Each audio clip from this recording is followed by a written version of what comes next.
Right, so interesting, Hafiz. That's pretty close. These teams have history, and that history shows that they've been very close in the past. And right now you have Peshawar Zalmi, जिन्होंने कल ही अपना match खेला, 24 घंटे के अंदर वो वापस आ रहे हैं. Will their players be fatigued or will they be high on momentum?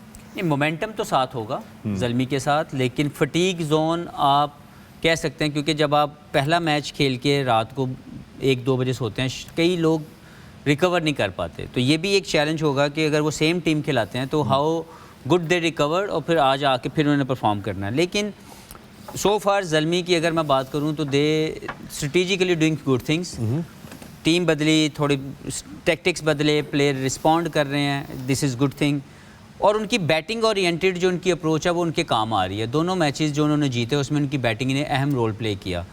अगर हम कल चले जाएं तो एक बेहतरीन इनिंग्स खेली साइम ने, और साथ में एक उनका जो मास्टर स्ट्रोक उन्होंने प्रमोट किया पॉवल को, वो उनके काम आया. बाबर मुझे कहीं ना कहीं लगते हैं कि he is a very consistent player, लेकिन T20 फॉर्मेट जितना छोटा है इसलिए हम इसमें बात करते हैं कि इसमें इम्पैक्ट की ज़्यादा ज़रूरत है जी. तो बाबर मुझे लगता है कि थोड़ा मज़ीद अपनी डोमिनेंस, जो उनकी खेल की खूबसूरती है इसमें कोई शक नहीं, वंडरफुल प्लेयर, टेक्निकली बहुत सॉलिड है, लेकिन जो एरिया इंप्रूव करने का है उनको अपने इस फॉर्मेट में ला के, वो एक डोमिनेंस इफेक्ट है.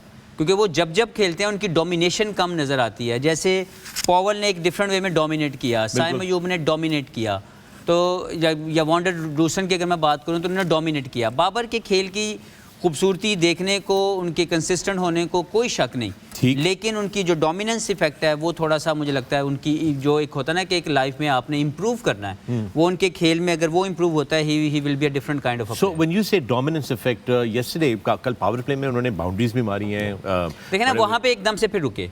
अगर 6 ओवर में उन्होंने एक अटैकिंग जोन पावर प्ले में उन्होंने कंटिन्यू किया, बेहतरीन क्रिकेट खेल रहे थे, तो फिर वहाँ से लेके जब तक वो आउट नहीं हुए उनकी बाउंड्री नहीं थी.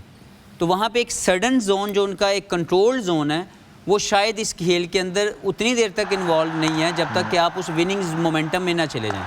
तो मुझे लगता है कि ये एक ऐसा एरिया है जो बाबर को इम्प्रूव करने की ज़रूरत है.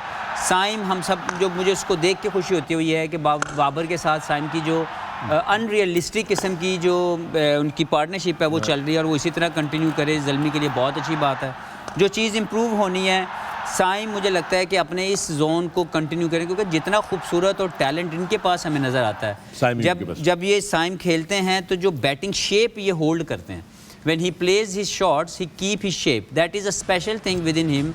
और वो हमें पाकिस्तान के दूसरे प्लेयर में नज़र नहीं आ रहा. इसलिए साइम को जब मैं बात करता हूँ, या मैं हमेशा उनकी तारीफ़ करता हूँ कि ये एक वाहिद टैलेंटेड प्लेयर हमें नज़र आया रिसेंट पास में, जो अपनी शॉर्ट रेंज जो है वो टेक्निकल वे में होल्ड करता है. कहीं पे भी वो कहते हैं ना, शीदा जिस दिन चल गया, वो शीदे वाली शेप नहीं है इसकी, मीदा या शीदा वटेवर वे, लेकिन इनकी जो शेप है वो बहुत शानदार है. That is a win win situation for him always, कि ये जितनी इनकी टेक्निकल और टैक्टिकल ग्रोथ है वो अपनी शेप को कंट्रोल करके कर रहे हैं. बाबर भी इसी तरह के प्लेयर हैं, इसलिए ये they are getting more consistent, क्योंकि टेक्निकली फ्लॉस कम है, लेकिन जो डोमिनेंस इफेक्ट है वो इनकी तरफ से आने की जो है मुझे लगता है मज़ीद बढ़ना चाहिए. Right on.